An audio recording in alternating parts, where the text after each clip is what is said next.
limite de sinus x sur x lorsque x tend vers plus l'infini. Alors, nous allons calculer la limite de notre fonction lorsque x tend vers plus l'infini. Alors, si c'est la première fois que vous tombez sur ma vidéo, n'oubliez pas de vous abonner et partager la vidéo. Alors, la méthode que nous allons utiliser pour pouvoir calculer notre limite est la méthode par comparaison. C'est-à-dire, nous allons comparer notre limite.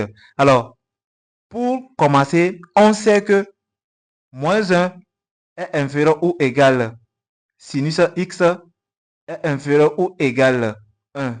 D'accord? Donc, nous allons diviser l'encadrement que je viens de faire ici par x. Alors, on aura quoi?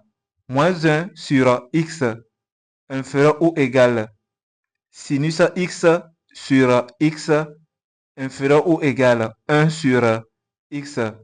Maintenant, comme la limite tend vers plus l'infini, cela revient à calculer la limite lorsque x tend vers plus l'infini de 1 sur x qui est égal à la limite maintenant de sinus x sur x lorsque x tend vers plus l'infini. C'est-à-dire, si nous arrivons à calculer cette limite, alors cette limite est égale à la notre limite.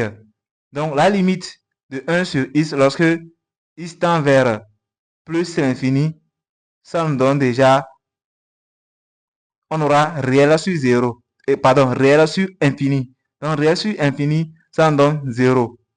Donc, nous allons conclure que limite de sinus x sur x lorsque x tend vers plus l'infini est égal aussi à 0. Si c'est la première fois que vous tombez sur ma vidéo, n'oubliez pas de vous abonner et partager la vidéo.